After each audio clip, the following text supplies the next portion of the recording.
नमस्कार दोस्तों, स्वागत है आपका स्टेनो गुरु यूट्यूब चैनल। दोस्तों आज की वीडियो में हम लोग प्रैक्टिस करेंगे पार्लियामेंट रिपोर्टर के लिए डिक्टेशन का अभ्यास करेंगे। दोस्तों जैसा कि आपको पता है कि वहां पे दो डिक्टेशन बोला जाएगा, एक 160 शब्द की होगी और एक 140 की होगी। तो 160 के लिए जाहिर सी बात है कि तैयारी आप 170 की करके जाएंगे तभी वहां पे डिक्टेशन हो पाएगा।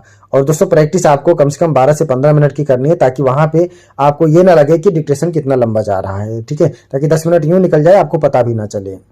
तो इसी क्रम में दोस्तों आज का जो डिक्टेशन है वो 170 शब्द प्रति मिनट की स्पीड से रहेगा और 12 मिनट का डिक्टेशन होगा। तो सभी लोग इसको प्रैक्टिस करेंगे और मैटर को ट्रांसक्राइब करेंगे। पीडीएफ इसका आपको हमारे टेलीग्राम पर मिल जाएगा। टेलीग्राम का लिंक वीडियो के डिस्क्रिप्शन में दिया गया है। अगर आप हमारे लिंक या ग्रुप से नहीं जुड़ पा रहे हैं तो आप गूगल प्ले स्टोर से टेलीग्राम इंस्टॉल करके उसमें स्टेनो गुरुजी सर्च करेंगे तो भी आप हमारे ग्रुप से जुड़ जाएंगे।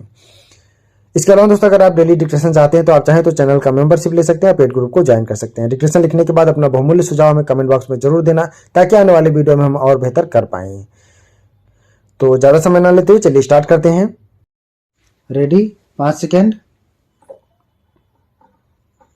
स्टार्ट। माननीय उपसभापति जी, लाभ के पद के मौजूदा कानून में संशोधन करने वाले इस बिल पर अपने विचार प्रकट करने के लिए मुझे आपने जो मौका दिया है उसके लिए मैं आपका शुक्रिया अदा करता हूं।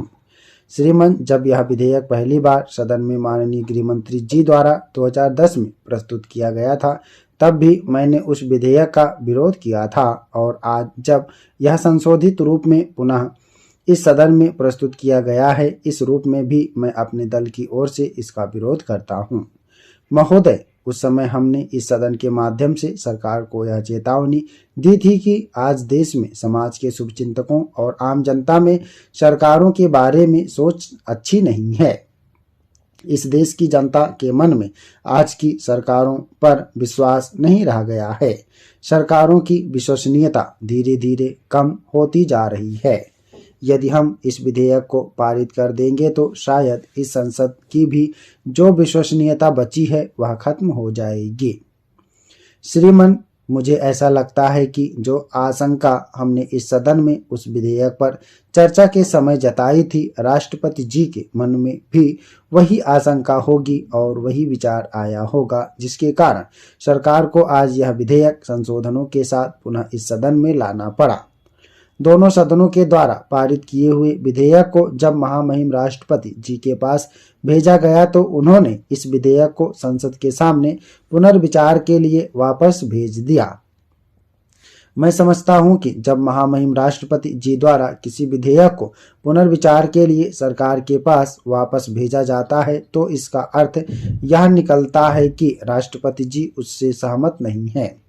इसलिए जो तर्क यहाँ पर मंत्री जी ने दिए वह हमारी समझ में नहीं आते और उसका अर्थ यही निकलता है कि आप बड़े आदमियों को बचाने के लिए ही यह घोर पाप कर रहे हैं और इस सदन से करवा रहे हैं।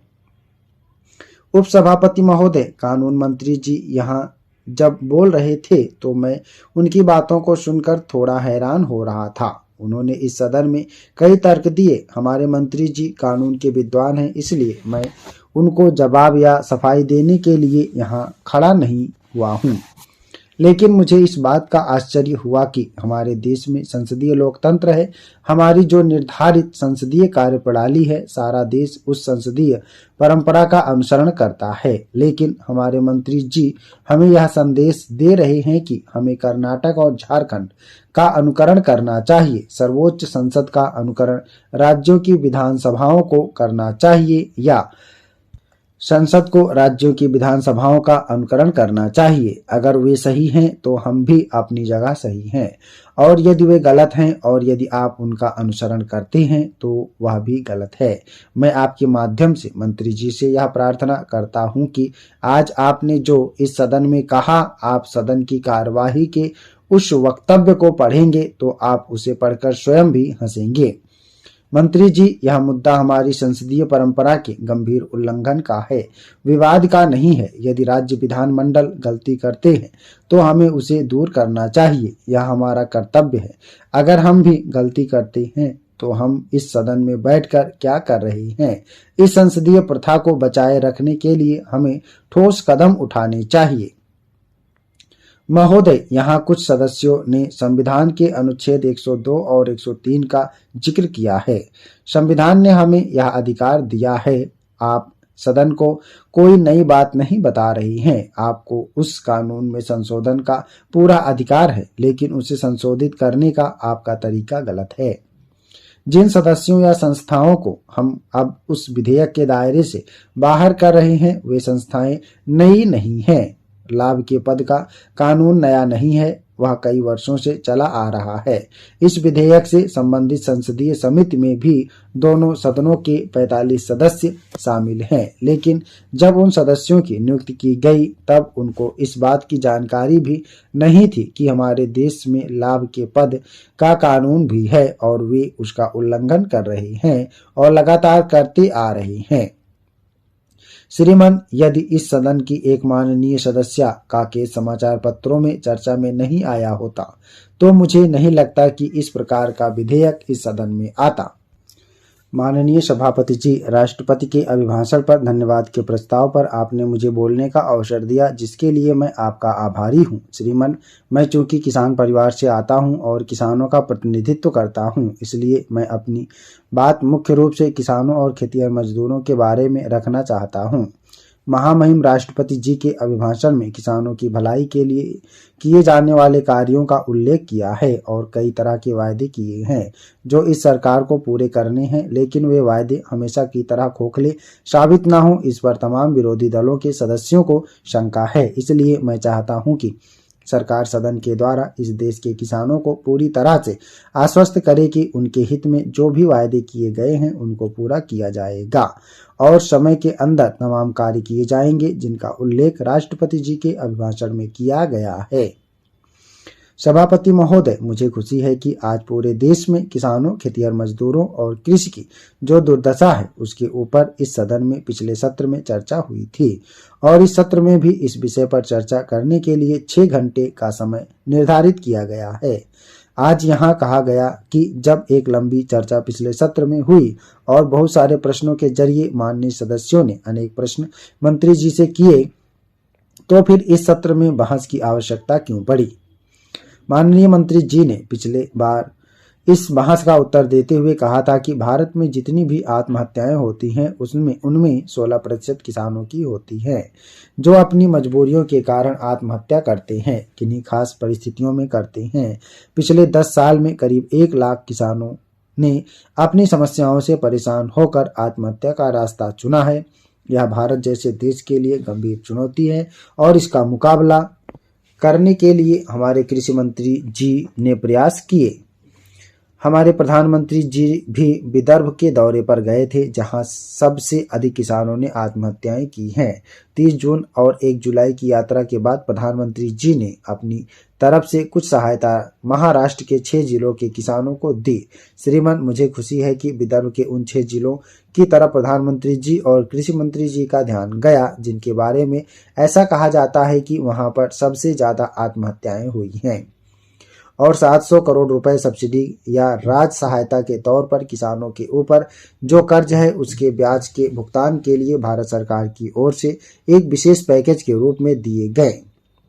वहां पर बांधों का निर्माण हो, सिंचाई का इंतजाम हो, इसके लिए 800 करोड़ रुपए का इंतजाम भारत सरकार ने किया। लेकिन खबरों के अनुसार जिस समय प्रधानमंत्री वहां से किसानों को यह पैकेज देकर आए, पैकेज देने के तुरंत बाद उसी दिन वहां 2 किसानों ने आत्महत्या की। वहां हर रोज 2 किसान आत्महत्या करते हैं। भारत सरकार ने अपनी ओर से जो कार्यकारी दल बनाया उसमें हिंदुस्तान के कुल 31 जिले हैं, जिनमें से अधिकांश 17 जिले मध्य प्रदेश के हैं, लेकिन मध्य प्रदेश को दी जाने वाली सहायता महाराष्ट्र को दी गई सहायता से आधी है। सभापति जी, इसका मतलब यह नहीं है कि हिंदुस्तान के अन्य 600 जिलों के जो भी किसान हैं वे खुशहाली में हैं, उनको किसी पैकेज या सहायता की आवश्यकता नहीं है। मैं मंत्री जी से पूछना चाहता हूं कि क्या भारत सरकार यह चाहती है कि उत्तरी बिहार, झारखंड, उत्तर प्रदेश, मध्य प्रदेश के पूर्वी इलाकों में फैले सभी क्षेत्र जहां के किसान तमाम विषम परिस्थितियों के बाद भी आत्महत्या नहीं करते हैं, उन्हें कोई सहायता ना दी जाए। जहां के किसान आत्महत्या करते हैं उनको पैकेज देकर क्या भारत सरकार यह संदेश देना चाहती है कि यदि आपको हमारे पैकेज की आवश्यकता है तो आत्महत्या के रास्ते पर चलो। तब हम तुम्हारी समस्याओं के निराकरण के लिए पैकेज देंगे। यदि भारत सरकार इस तरह का संदेश देना चाहती है तो मैं समझता हूं कि यह गलत है और ऐसा नहीं होना चाहिए। महोदय, हिंदुस्तान के सभी किसानों की समस्याएं करीब करीब एक जैसी हैं और इसीलिए आप देखेंगे कि धीरे धीरे हमारे देश की योजनाओं में हमारे देश की आर्थिक तरक्की में खेती का योगदान निरंतर घट रहा है। हमारे देश की जो प्रथम पंचवर्षीय योजना बनी उसमें खेती का योगदान 56% था और वर्ष 2012 में यह योगदान घटकर 24% तक नीचे आ गया। अब अगर 11वीं पंचवर्षीय योजना के सही आंकड़े आ जाएंगे तो यह पता चलेगा कि यह योगदान घटकर अब 16 से 20% के बीच रह गया है। अभी भारत सरकार के योजना आयोग ने 12वीं पंचवर्षीय योजना का दृष्टिकोण पत्र प्रस्तुत किया है। यदि उसका ठीक अध्ययन किया जाए तो उन्होंने इच्छा तो व्यक्त की है कि हमारे देश की आर्थिक तरक्की 8% के हिसाब से होनी चाहिए। जब तरक्की 8% के हिसाब से हो तो उसमें कृषि का योगदान कम से कम 4% के हिसाब से होना चाहिए। लेकिन उसी समीक्षा में हम यह पढ़ते हैं कि 10वीं पंचवर्षीय योजना में खेती का योगदान 3% के हिसाब से आर्थिक तरक्की में गिना गया था। वह अब घटकर केवल 2% पर रह गया है। कुछ ऐसे वर्ष भी निकले जब हमारे देश की कृषि की प्रगति विपरीत दिशा की ओर चली गई। ऐसा क्यों हुआ, इसको स्पष्ट करना आवश्यक है कि जिस देश की 2/3 आबादी खेती पर निर्भर करती है, जिस देश की आबादी का 60% आदमी कृषि पर निर्भर करता है, 11 करोड़ से अधिक खेतिहर मजदूर रहते हैं, उस देश की पैदावार क्यों घटती चली गई? यह बात मेरी समझ से परे है। देश में पर्याप्त वर्षा हुई है, प्रकृति ने हमारा साथ दिया है, फिर क्या कारण है कि हमारी कृषि आमदनी में अपेक्षित वृद्धि होने के बजाय लगातार घट रही है और किसान बर्बाद हो रहा है? जो देश के करोड़ों लोगों के लिए अन्न पैदा करता है उसकी लगातार दुर्दशा हो रही है और व्यापारी और अधिकारी संपन्न हो रहे हैं। समाप्त। ओके दोस्तों, आप लोग इसको प्रैक्टिस करिएगा। सभी लोग मैटर को प्रैक्टिस और ट्रांसक्राइब करेंगे। 170 शब्द प्रति मिनट की स्पीड से है। जो जिनका पार्लियामेंट रिपोर्टर का स्किल टेस्ट है वो लोग जरूर इनको ट्रांसक्राइब करेंगे। उम्मीद है कि दोस्तों वीडियो आपको पसंद आया होगा, तो वीडियो को लाइक कर देना और अगर अभी तक आपने हमारे चैनल को सब्सक्राइब नहीं किया तो प्लीज़ सब्सक्राइब करके नोटिफिकेशन बेल ऑन करना। और दोस्तों अगर आप डेली डिस्कशन चाहते हैं तो आप चाहें तो चैनल का मेंबरशिप ले सकते हैं या हमारे पेड ग्रुप को ज्वाइन कर सकते हैं। अधिक जानकारी के लिए आप हमें मेल कर सकते हैं। हमारी मेल ID है studyforstenographer@gmail.com। अपना बहुमूल्य सुझाव हमें कमेंट बॉक्स में जरूर देना। वीडियो को पूरा देखने के लिए बहुत बहुत धन्यवाद। Thanks for watching. जय हिंद, जय भारत।